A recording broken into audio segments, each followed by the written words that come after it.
If it's one of your goals to quickly be able to draw figures from your imagination, but you're not quite there yet, you can draw figures maybe from a photograph or from a live model, but you don't quite know yet how to begin when they're supposed to come from your own mind.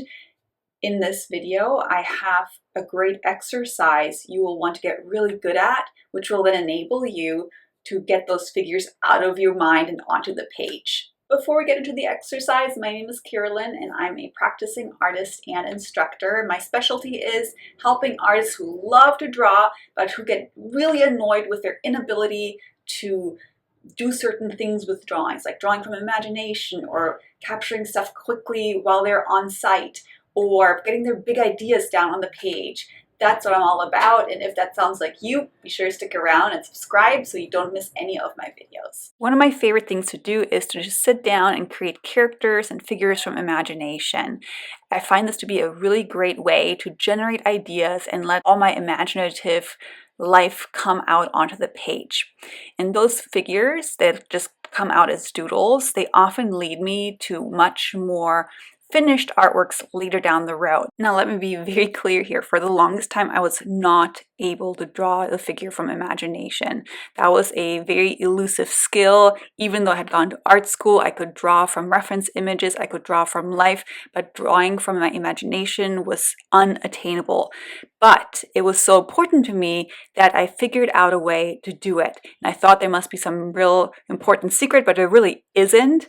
There are just some really crucial exercises that you need to get good at. And so this is one of these exercises that I'm sharing with you that helped me get to that point of being able to imagine what certain figures would look like in my mind.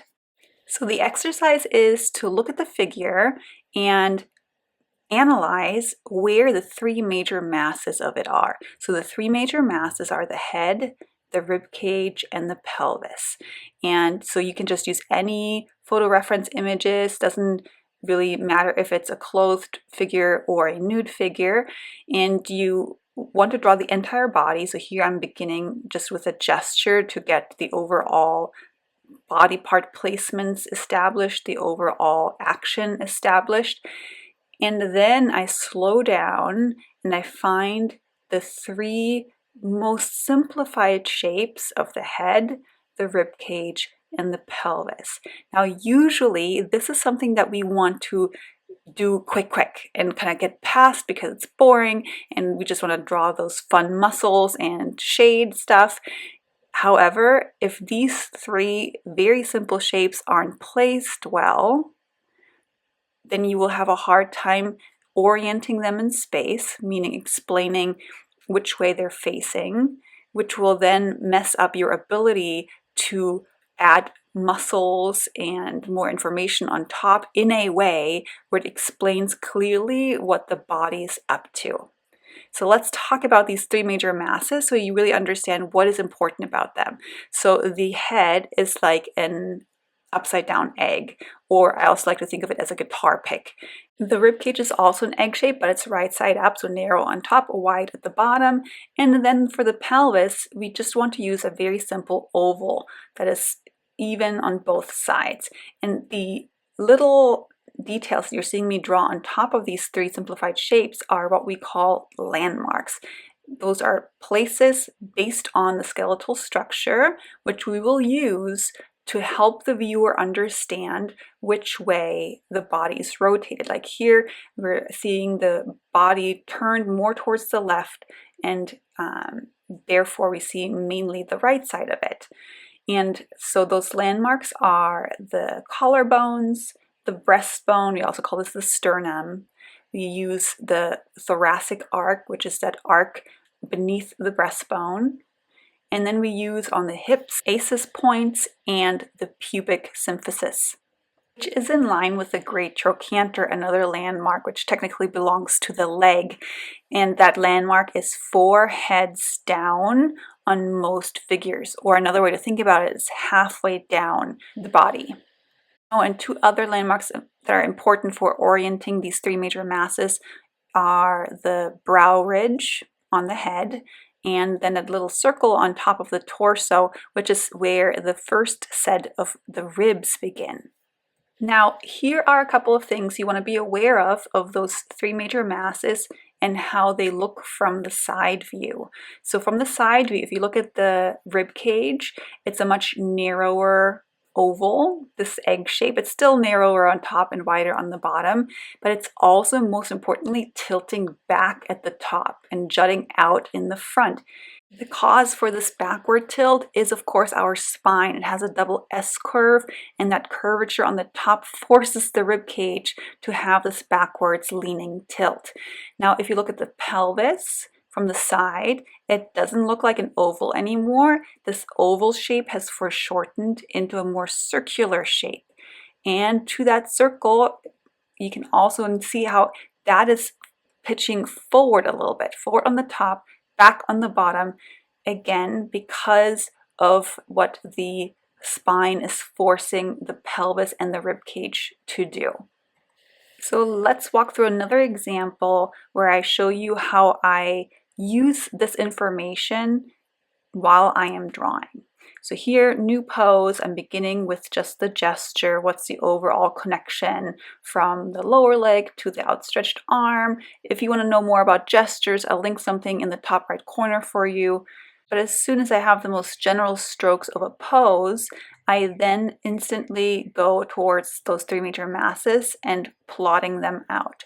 So with a head, you can start very general, just with kind of an oval, and taper it more into this guitar pick shape later on.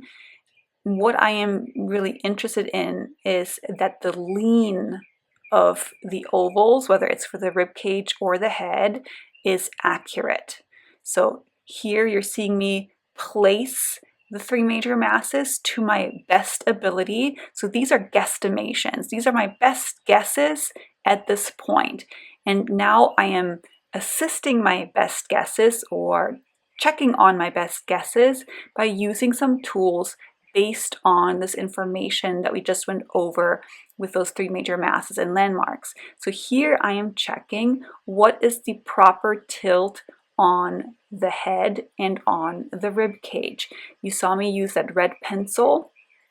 I'm imagining that there's a rod being driven through the center of the head, or through the center of the rib cage, or here through the center of the pelvis, from left to right in this case. And I'm imagining what angle this axis would have.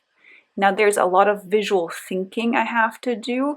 There's a lot of imagining what would it be like if I was in this pose. So often these answers are not readily available. You just have to do a little bit of tinkering and imagining.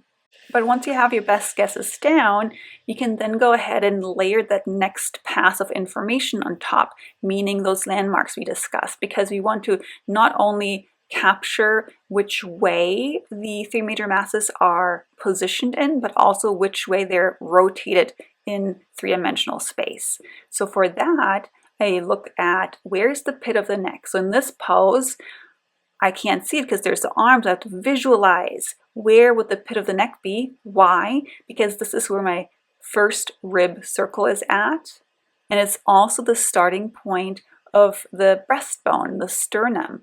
Now, why do I need that? Because the sternum and the pit of the neck are the beginning of the center line. And where I place the center line on my three major masses is hugely indicative of how we see the body from where we are at. The other information that I've put into this drawing so far are the ACES points and the pubic symphysis. I often connect them with an arc because it simulates the arc that we see in the front of the bowl of the pelvis. But those are really the little pieces of information we need to let the viewer understand how this body is positioned. And then the last little detail is me figuring out the connection between the ribcage egg and the pelvis oval. So I would have to think in terms of which side is stretched and which side is compressed. Now, sometimes it's easy to see in the reference. Other times you have to think it through. What if I was in this pose? Where in my body would I feel a compression, and where in my body would I feel a stretch?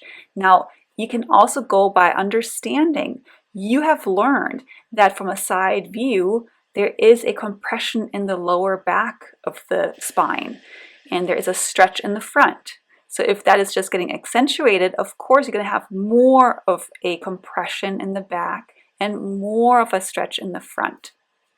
Let's take a look at a back view, because there are some landmarks we haven't discussed yet that we use when we see the back of the body.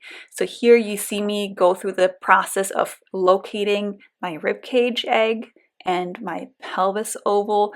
I'm again imagining if I could see through this body, if the body was made out of glass, how would the oval for the pelvis get overlapped by the egg of the rib cage? Would there be a gap between the two, or would they be kind of sitting on top of each other partially? And I'm using all the landmarks that we have used so far to help me think this through. Which is something I should stress here. When I sit down and practice this kind of stuff, I often don't know yet which way the pelvis is oriented or which way the rib cage is turned.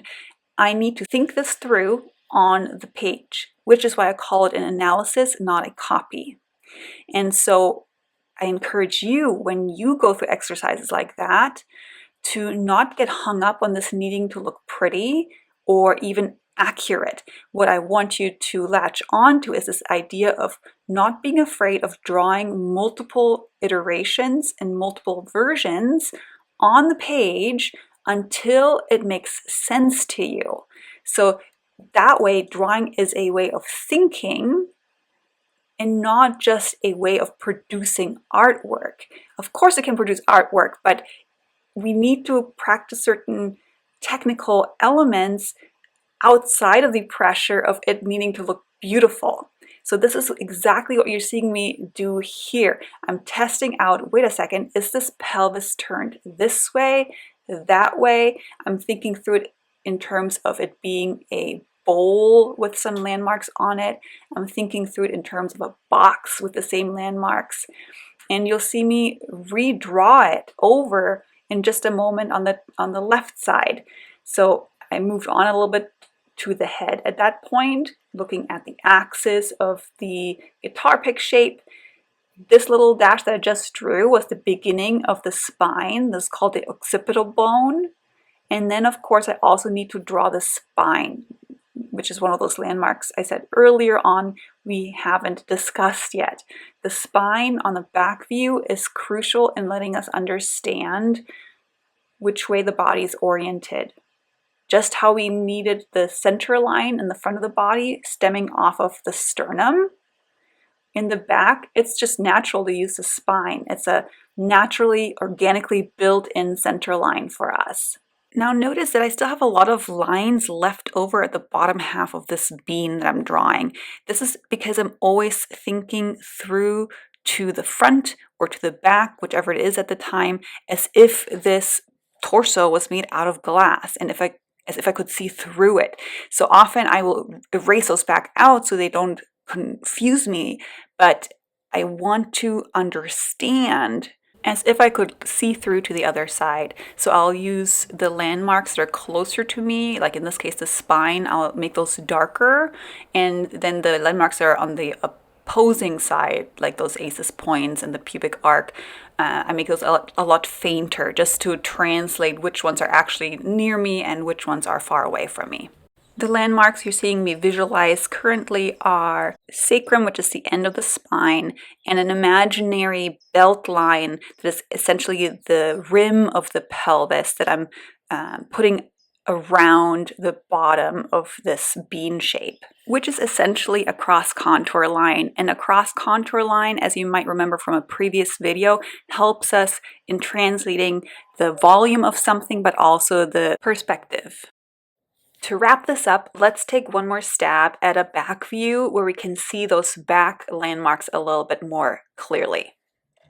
I begin with gestural lines, visually connecting head, rib cage, and pelvis. And once I have that gesture, I locate my three major masses, beginning with the head and following with the rib cage. And I'm being very particular with where exactly I put that top of the rib cage egg in relationship to the bottom of the head. And I'm using those imagined axes of each of these shapes to find the correct lean. After that, I start with my landmark. So here, that's the circle for the first ribs. Then I'm looking through the rib cage to the breastbone, and then nearer to me, I place where I see the spine. Next, I'm placing the pelvis shape with the correct lean, and I'm seeking out these two dimples in the lower back portion because they're the beginning of the sacrum. Now that I have the three major masses and the landmarks, my next consideration is how do I need to connect this in order to translate the correct relationship? And if I don't know, I test out both versions. Do I overlap the bottom with the top or the other way around? Now, on those two dimples that describe the beginning of the sacrum, you notice that I snapped a rubber band around it, or an imaginary rubber band, which I use to help me describe whether the pelvis is pitching away from me or toward me. Now, initially, I made the mistake believing that the pelvis is pitching away from me so that I would be seeing the bottom of the pelvis. I had to rethink this afterwards again because it didn't quite feel right. So there's a lot of visual thinking involved. I had to imagine, what if I didn't see the guy holding up the woman? What's the vantage point that I'm looking at the scenario down from or up at? The good news is we don't have to be perfect. In this case, I just kept going because it was a feasible enough pose for what I was imagining next. So if I have my three major masses in this position and in these relationships, I can have a mermaid swimming away from me with her hair floating in the water, and it's going to be a fun drawing. All right, so be sure to practice this exercise over and over again. Deconstruct what you're seeing from the reference images, and then test yourself if you can construct it back from imagination. That is really the test that will show you if you're ready for the next step of coming up with your own figures. So if this was helpful and you like getting these practical exercises, you may want to find out how you can keep working with me through my online mentoring program. There's a link in the description below, so be sure to follow that if that piques your interest.